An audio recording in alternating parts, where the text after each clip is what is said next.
Washington on Tuesday confirmed that North Korean troops deployed to Russia's Kursk region have begun engaging in combat against the Ukrainian military.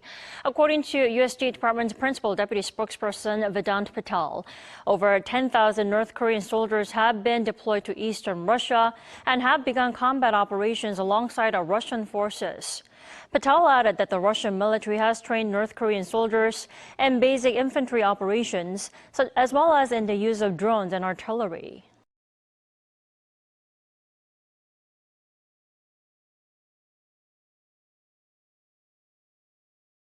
It is a dreadful attack and rare for China. A car drives into the Zhuhai Sports Center, running people down as they were out for an evening of exercise on the field. It is carnage, there is fear and panic, of course, bodies everywhere. Emergency crews arrive quickly, but for many, too late. Dozens of people killed and injured. Posting on social media, one man wrote his parents had been hit, and many of the victims were senior citizens. It was another 24 hours until the death toll was announced. Police say a 62-year-old man upset about his divorce settlement was responsible, and that they later found him stabbing himself in the car with a knife. He was taken to hospital.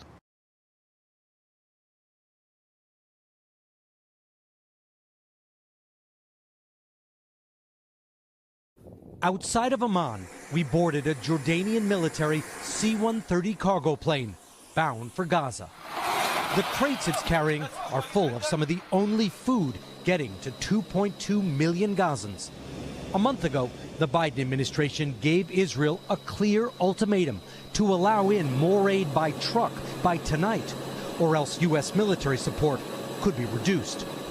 But today, the U.S. announced Israel has taken positive steps and will not withhold military aid for now.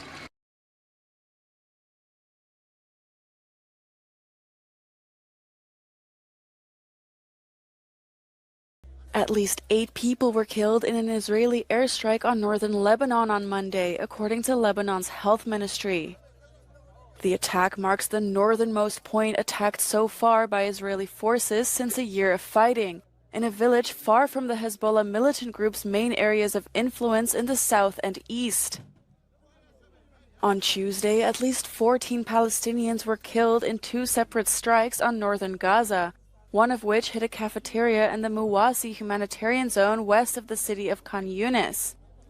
Officials at the Nasser hospital where the victims were taken said 2 children were among the dead.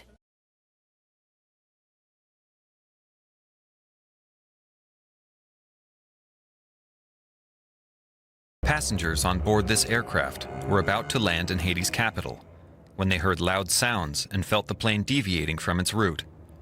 It was only after they made an emergency landing in the neighboring Dominican Republic that they found out they had been shot at from the ground.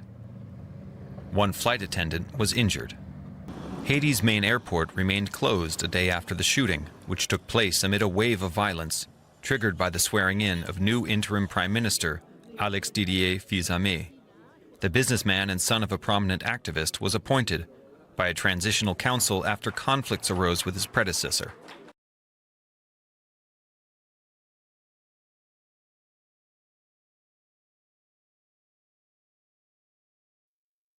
These were the pictures that shocked the world. American military personnel torturing prisoners in Iraq. Images that put the Bush administration on the defensive. Only a handful of soldiers responsible for the abuse were sent to prison. And now, for the first time, a jury has decided that military contractor CACI will pay 3 of those detainees $42 million, agreeing that its interpreter was complicit in their torture. Salah El-Ijali, an Al Jazeera journalist, Assad Azubeya, a grocery store owner in Iraq, and Suhail El-Shamari, an Iraqi middle school principal. They were not in the photographs, but testified in court that they were beaten, shocked with electric prods. One was dragged through the prison by a rope around his neck.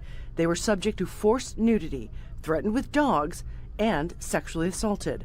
Their lawyer believes this judgment could have a far-reaching impact.